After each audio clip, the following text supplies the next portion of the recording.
तूस शहर के अंदर ही हारूनिया, ये सामने लिखा हुआ आपको नज़र आ रहा है हारूनिया। तो हारूनिया जो है बेसिकली एक कंपाउंड है जो हारून जो थे, जो बादशाह थे हारून, उनसे मंसूब है।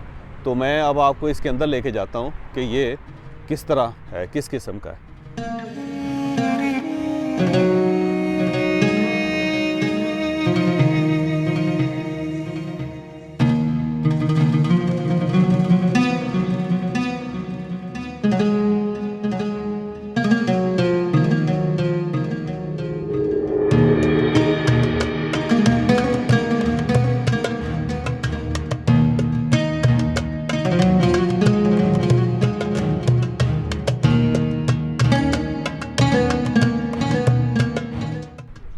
ये है, इसको कहते हैं हारूनिया। तो इसके बारे में कई रवायात हैं। ये ऐसे तो हारून रशीद ने बनाया था और यहीं पे हारून रशीद का पैलेस भी होता था, जो मैंने तारीख़ के अंदर पढ़ा है, क्योंकि हारून रशीद यहाँ पे बहुत आते होते थे। और फिर इसके बारे में ये भी मशहूर है कि उसकी जेल थी और ये वाली जगह। फिर ये है कि यहाँ पे यूनिवर्सिटी भी थी उसकी। तो कई रवायात हैं इसके बारे में, लेकिन ये जो कंस्ट्रक्शन है ये आपको ईरान में किसी और जगह नज़र नहीं आती, क्योंकि इसके अंदर से अजीबोगरीब किस्म की बिल्डिंग है ये। जब हम अंदर जाएंगे तो आप देखेंगे, आपको खुद भी हैरत होगी, क्योंकि कोई चीज़ बैलेंस नहीं है। ये सर डिस्टर्ब किस्म की बिल्डिंग है, जो कोई चीज़ ऊंची है, कोई नीची है। जो एक सिमेट्री अमूमन नज़र आती है बिल्डिंग्स के अंदर, वो इसके अंदर नहीं है। तो ये ऐसा क्यों है, इसके बारे में ज़ाहिर है किसी को सरदस्त कोई पता नहीं है। कुछ आर्कियोलॉजिस्ट हैं जिन्होंने कुछ अंदाज़ा लगाने की कोशिश की है, लेकिन वो जो हारून है, हारून रशीद था बादशाह, ये बेसिकली उसके माइंड को शो करती है कि वो किस तरह दुनिया को देखना चाहता था, कैसा था।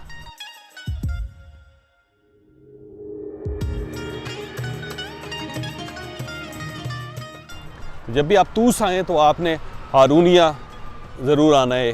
कुछ 3 चीज़ें यहाँ पे देखने वाली, एक हारूनिया है ये वाला, और दूसरा फरदौसी का मज़ार है जिसके ऊपर हम आपको ले गए थे, और फिर उसके बाद इमाम गज़ाली की कब्र जो आपने देखी है, और उनका एक मकबरा भी है जिस पे हम जाएंगे अभी।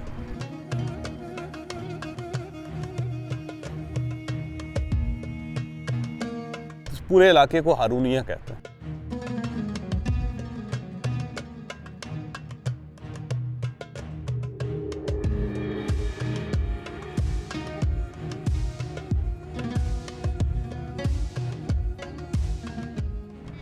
इसका गुंबद है इसके अंदर, और फिर ये नीचे ये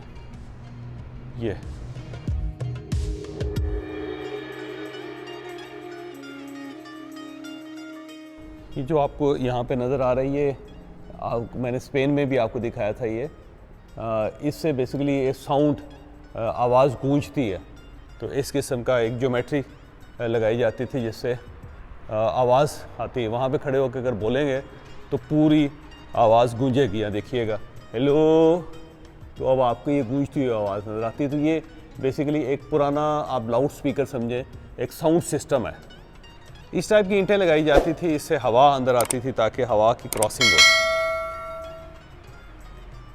और क्रॉस वेंटिलेशन का बंदोबस्त किया गया। इस टाइप की बिल्डिंग थी ये पुराने ज़माने का हारूनिया। फिर इसको रेस्टोर किया इन्होंने, इसकी रेस्टोरेशन हुई है सारी।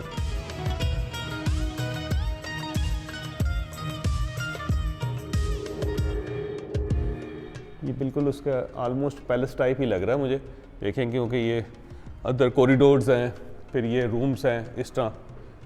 हेलो, ये देखें आवाज़ गूंजती है ऊपर, ये उस वजह से।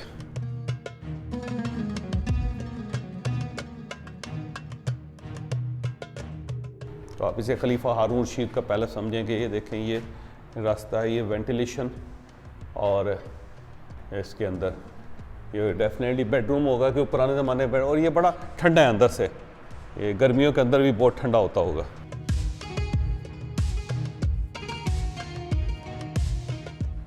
इसके आगे पर्दे लटका देते होंगे जिससे बाहर से मक्खी और मच्छर ना आता हो, और फिर अंदर वेंटिलेशन का पूरा प्रॉपर सिस्टम।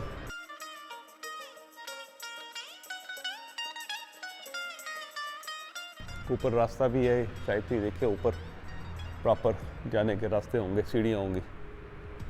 और ये मस्जिद मदरसा, तो उसका ये मदरसा भी रहा होगा कुछ अर्सा डेफिनेटली।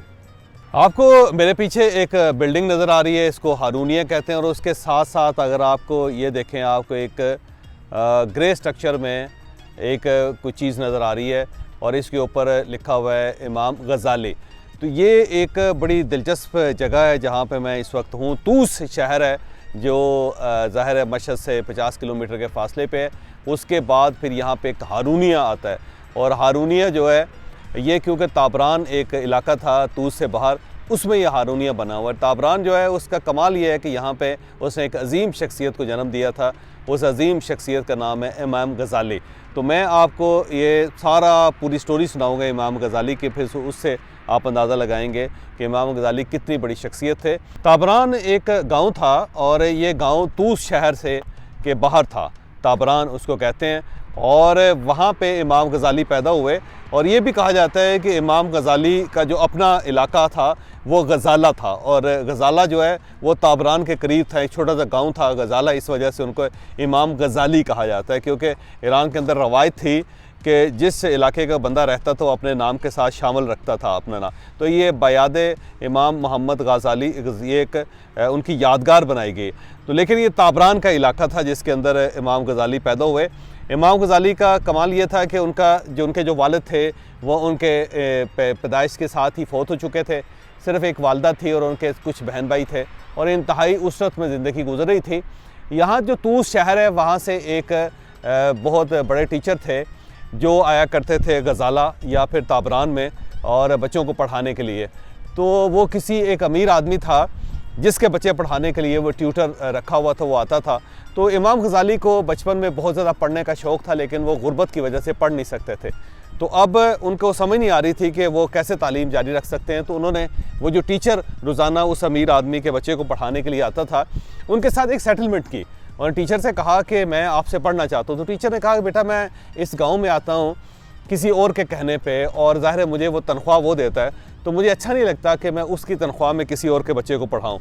तो इमाम गज़ाली ने उससे कहा कि फिर मैं इस तरह करता हूँ कि जब आप मेरे गाँव आया करेंगे तो आप जब उस बच्चे को पढ़ा लेंगे तो आप घोड़े पे बैठे होंगे, तो आप घोड़ा दौड़ाते जाएं, मैं आपके साथ साथ दौड़ता जाऊंगा, और आप घोड़े के ऊपर से बैठ के मुझे पढ़ाते जाएं, और मैं साथ साथ दौड़ते दौड़ते पढ़ लिया करूँगा।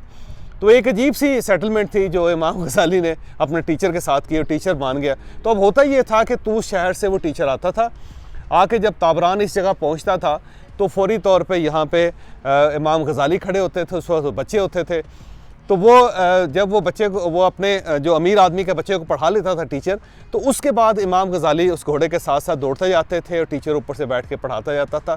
इस तरह इमाम गज़ाली ने अपनी इब्तदाई तालीम हासिल की। उसके बाद वो ताबरान आ गए, और यहाँ पे जो ये इलाका है इसके अंदर बहुत सारे मदारस होते थे। इस मदरसे के अंदर फिर उन्होंने तालीम हासिल की। फिर उसके बाद वो आगे बढ़ते चले गए और फिर वो बगदाद चले गए। बगदाद में जो पहली यूनिवर्सिटी बनी थी, इस्लामी यूनिवर्सिटी बगदाद के अंदर, उसके वो वाइस चांसलर भी रहे। और वाइस चांसलर आप समझिए कि बहुत बड़ा ओहदा उस वक्त होता था, और एक ही उस वक्त इस्लामिक यूनिवर्सिटी में इस्लामी दुनिया में सबसे बड़ी यूनिवर्सिटी होती थी जिसे बगदाद यूनिवर्सिटी कहते हैं। उसके फिर वो उस्ताद भी थे, उसके वो वाइस चांसलर भी रहे हैं। तो इमाम गज़ाली ने बड़ी मुस्लिम वर्ल्ड के ऊपर भी बहुत अफेक्ट किया, फिर पूरी दुनिया के अंदर अफेक्ट किया। दो चीज़ें उनकी आज भी याद रखी जाती हैं। पहली चीज़ बजट है, उन्होंने बजट का तस्वर दिया था।